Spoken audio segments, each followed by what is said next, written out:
What's going on, y'all? It's your boy, the Black Prodigy, coming at y'all with a first time ever figure review on this channel. I've done this on one of my old channels back when I was a kid, but it was all over the place. So for right now, we just gonna skip straight to the point, and we're gonna do a review of the new DCX Sonic the Hedgehog collab. Now, I'm not gonna lie, I had no way of predicting that they would make figures of a collaboration of this nature. Like I saw the comic books coming out earlier, and then I was surprised they actually decided to release figures on it, and I'm really glad I got them. So let's jump straight into it and get this bad boy open. Okay, before we get into the meat and potatoes, first I just want to talk about the artwork on the box, man.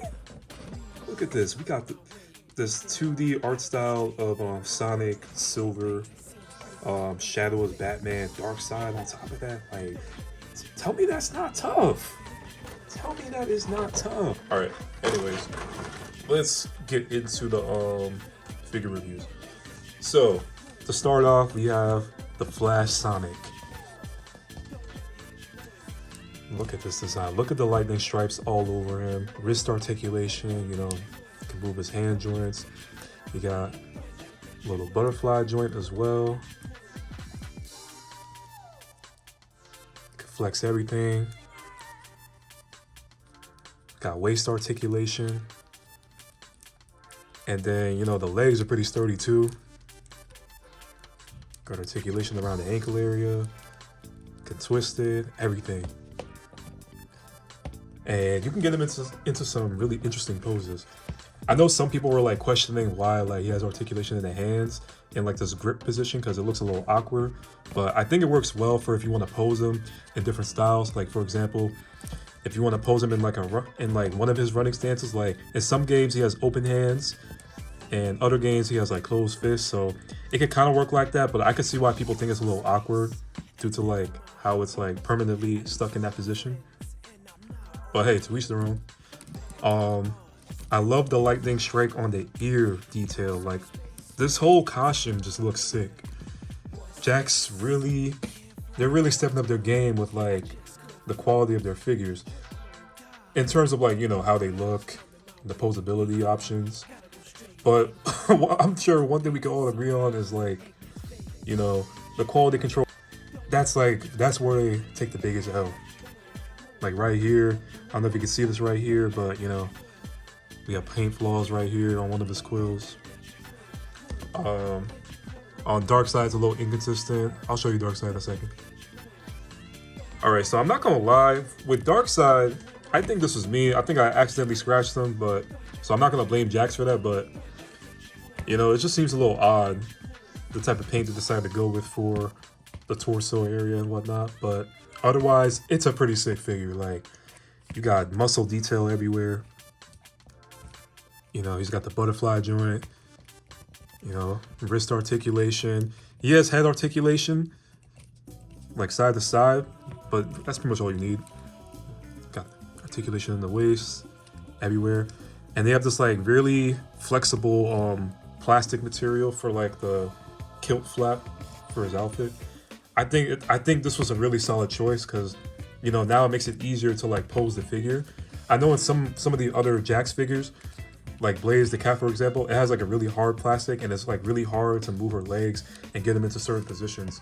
Same thing with the Neo Metal Sonic release. But that's pretty much it for Darkseid. Like, he's about like 6.5 inches tall, maybe 7. He damn well might be 7. But yeah, looks pretty good. All right, next up we got Batman Shadow. This one, I probably should have saved it for last, but it is what it is, man. I love Shadow. I love all the 3 main Hedgehogs. Like, those are undoubtedly my favorite characters compared to like all the others. As you can see, this one has like a wider chest so they can fit in the battery for the light up component on the bat signal. Now, they didn't have to do that, but you know, it was I felt like that was a really nice gimmick to have for the bundle, have them have it as the highlight. And then it's the same thing with Darkseid's kilt. Shadow has like a really thin plastic for his cape. Looks really good. This is also where you see like some of the company printing So I think that's a really nice subtle place to put it. And over here on the back of him, you can see the screw to like change out the battery or whatever. He doesn't really have waist articulation like the others, simply because, like, you know, you gotta have the light up that. But I'm sure like in the solo release, it's gonna have the same articulation as the other characters. Oh my god, the paint detail, it's so good on mine alone. I've been seeing a lot of people experience issues with their figures coming loose and like coming apart. My Sonic's leg, it comes off pretty easily compared to the others, but it's not a big deal. Like, for the most part, it's pretty sturdy. The only time I've had issues with it is when like I was trying to pose him a little bit and then I was putting too much pressure on his leg, but it is what it is. That's one thing Jax needs to work on. They need to work on their quality control, like ASAP. All right, next up we got Silver. I like how they put the Green Lantern ring on one of his hands. Pretty nice details. He has waist articulation, very sturdy legs with the boots that he has on for the Green Lantern fit.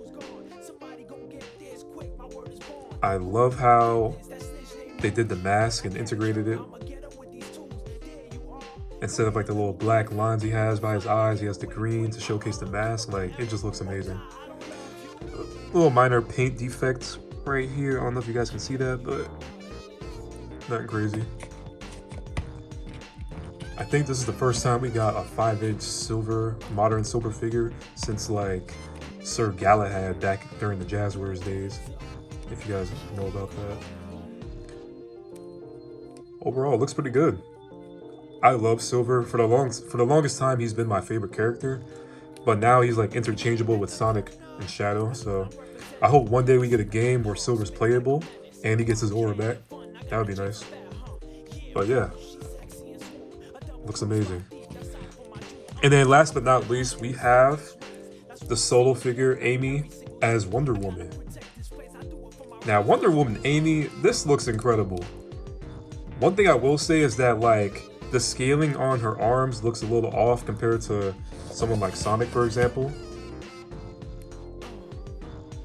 Just slightly. It's nothing too crazy, but it's just something I noticed, like in comparison to the others. I don't know, maybe I'm bugging out, maybe I'm seeing it wrong, but yeah, it just looks a little off. I love the metallic gold paint they went with for the dress and the shoes. The tiara instead of the headband looks great. Mine actually doesn't seem like it has many paint flaws, to be honest. Like, I don't really see any. I don't know, maybe I'm not using my eyeballs, but it looks pretty dang good. Same articulation as the others. And I'm quite satisfied with this. Like, I felt like the price that you paid to get these is well worth it. For 60 bucks for all of them in the pack to get the light up feature, and then just get this durability and quality, I think that's a really good value price compared to other things that Jax has released. So anyways, that's pretty much my review on the Sonic X DC collab. Thank you guys for watching. Feel free to like, comment, subscribe. Tell me your thoughts on the figure collabs, and who knows, you might see them in a future stop motion video. So yeah, you guys have a good one.